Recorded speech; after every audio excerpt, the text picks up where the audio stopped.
Joining us now, Jeremiah Johnston with the Christian Thinkers Society is the author of this book, Unimaginable. Sir, any idea why Pope Francis wanted to make this change, and what is your opinion of it?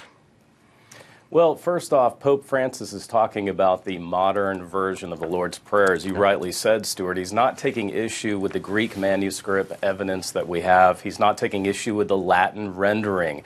I really have no problem with it because truly the force of the Greek is that God does not allow us to be tempted, but he can protect us from temptation. After all, Stuart, remember James, Jesus' brother, said in James 1:13, "Let no one say to you that he is tempted by God." The next verse says that we are tempted by our own evil vices. This is why I wrote my book, Stuart, Unimaginable, What Our World Would Be Like Without Christianity, because without reference to God, there is no moral code, and no one in society would care where temptation came from. It's law of the jungle. You're a Protestant, an evangelical Christian, I believe. In your church, will you adopt this different line in the Lord's Prayer?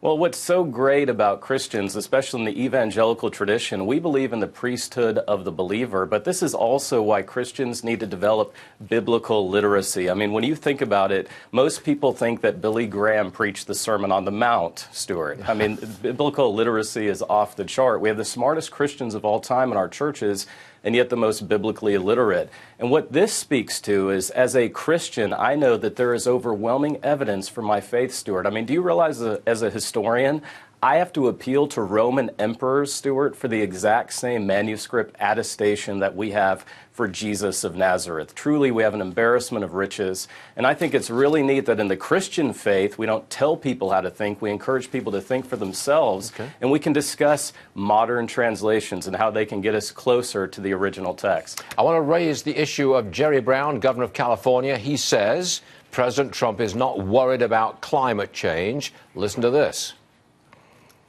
I don't think President Trump has a fear of the Lord, the fear of the wrath of God, which leads one to more humility.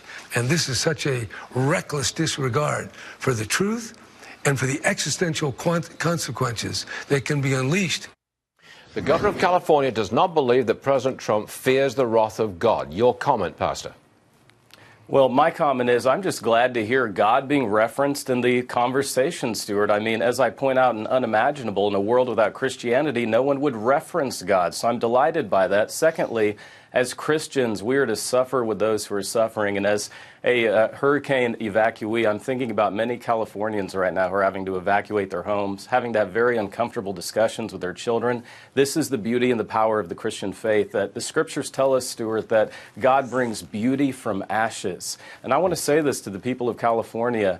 God's plan is not canceled by the trials that you're facing. But I also want to say this to Governor Brown. We should also fear the Lord about things like integrity, things like the fear of human life and dignity, and preserving human life and dignity at all ages for all reasons. And so I think that reference to God is helpful in this discussion, Stuart.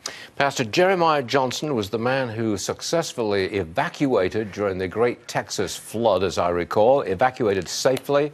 And our prayers were always with you, Jeremiah Johnston, and thanks for joining us again today.